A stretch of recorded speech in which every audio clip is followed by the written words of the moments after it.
We've just run into some VC here in the area.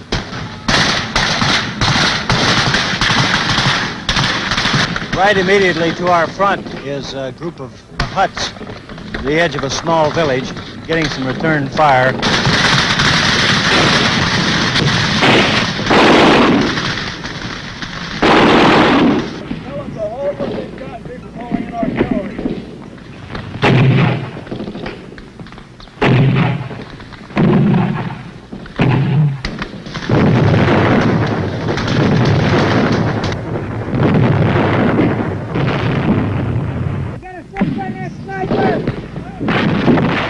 Been chasing these VCs since 8 o'clock this morning, so it's been a long haul until we finally found them. Evidently, they decided to stand and fight. These Viet Cong are elusive. You can't see them. All you can do is hear the bullets as they come at you. They just moved out on a line to assault this position, hitting it with everything they've got. And if there's any VC in there, that'll sure as hell clean them out. For every patrol, of course, the way is strung with danger. And only constant vigilance can turn up the vicious array of often primitive, but surprisingly effective booby traps and obstacles with which the crafty enemy has pocked the green earth.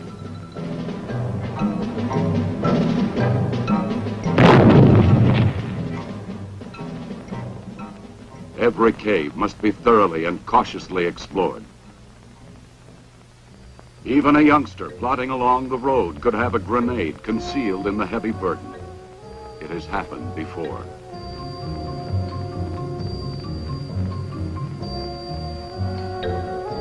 The patrol must wait until the road itself is swept with mine detectors. When it moves on, it finds the spider holes in which snipers have been or may still be hiding. The patrol search turns up punji pits filled with needle-sharp bamboo sticks. And sprouting everywhere are the bamboo spears the Marines call Victor Charlie toothpicks, sharp enough to pierce a boot, often smeared with crude poison. Handmade explosives are set to detonate at the slightest tug on a tripwire.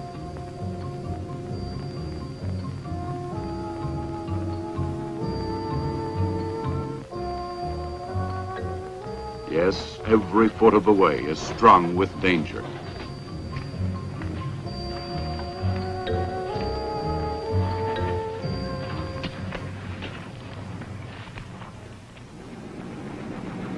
Careful planning goes into every patrol action.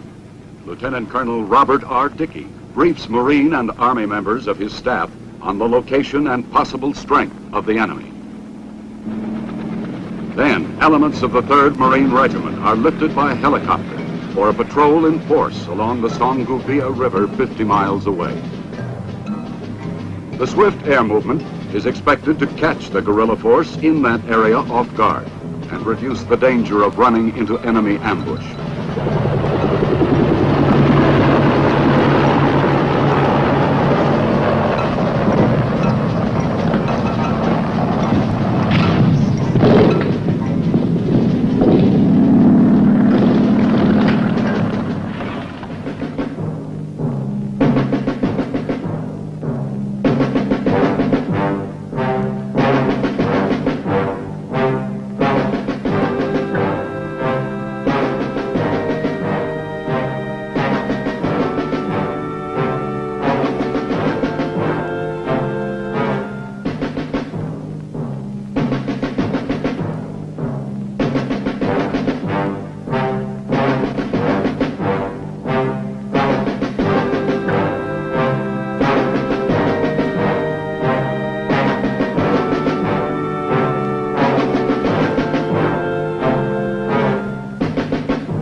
Miraculously, the exploding booby trap injured no one. But almost immediately, at least 30 VC open fire from the village ahead. Bullets rip through the leaves, and a Marine is hit. Then the Navy hospital corpsman, who crawled to help him, is also wounded.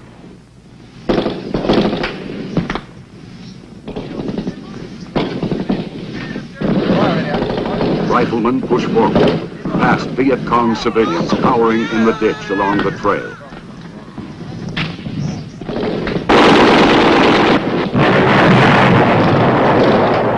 The action is heavy, but finally the firepower of Delta Company's 1st Platoon begins to tell, and the enemy tries to disengage.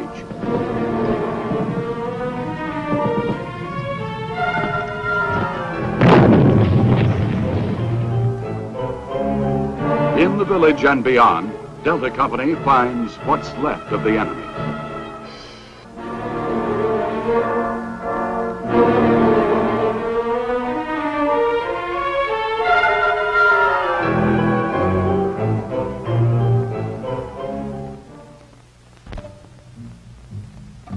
The search yields confirming evidence that the Viet Cong has been there in strength.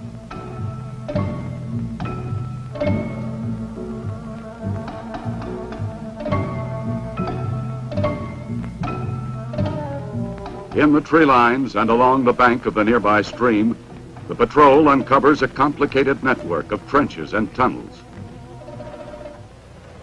After a careful probing, Marine combat engineers are called forward to destroy the enemy fortifications.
Colonel Dickey's patrol in force has accomplished its mission: search and destroy.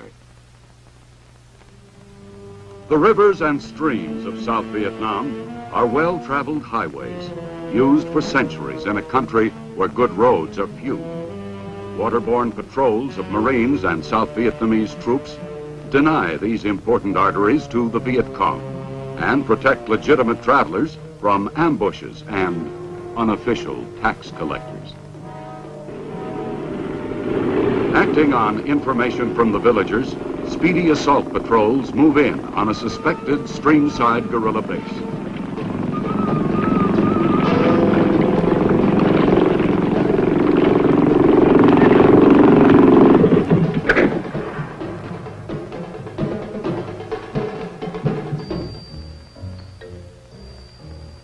Always, the mission of the patrol is to make contact with the enemy, to determine his strength, disposition, and intentions, to seek him out and destroy him. Marine Lieutenant Richard Nicklin and combat photographers covered such an action during Operation New York. This is the 1st Platoon of Golf Company, commanded by 1st Lieutenant Terry Moulton. We're on a search and clear mission this morning. This is going to be a methodical search, house by house, village by village, as we move north.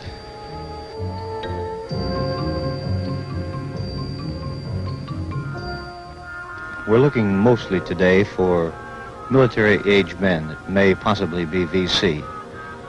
So far, all we can see are women and children and old men. There are no young VCs. We have Vietnamese nationals who do the interrogating, asking where the VC are, where they may have gone.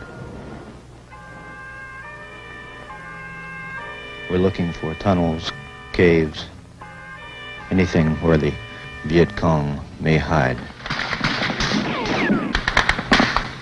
Get the machine guns up here!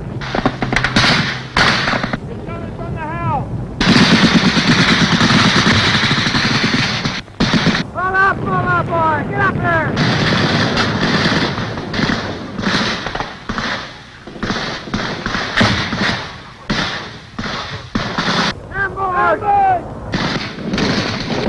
These Marines on patrol made contact with the elusive enemy when the Viet Cong struck in a variation of his favorite tactic, a surprise attack from the shadows. But the VC, already aware he has little chance of winning a stand-up fight, is learning he is being engaged by a fighting force quite different from that he met and defeated a decade ago. His own guerrilla tactics are being turned against him, and he is frequently trapped in our ambushes, set up by the patrols that are moving constantly. It is through skillful use of patrols of many different sizes and types that our military commanders in Vietnam maintain contact with the enemy and exert the constant pressure which is weakening the VC's grip on areas he has controlled for years by tyranny and terror. Our success with the military action of patrol and ambush, backed up by an expansive civic action program, continues to win the trust of the people in Vietnam. Many are no longer afraid to give us the information that leads to the enemy's hidden caches of supplies, often including a variety of weapons, and to Victor Charlie himself.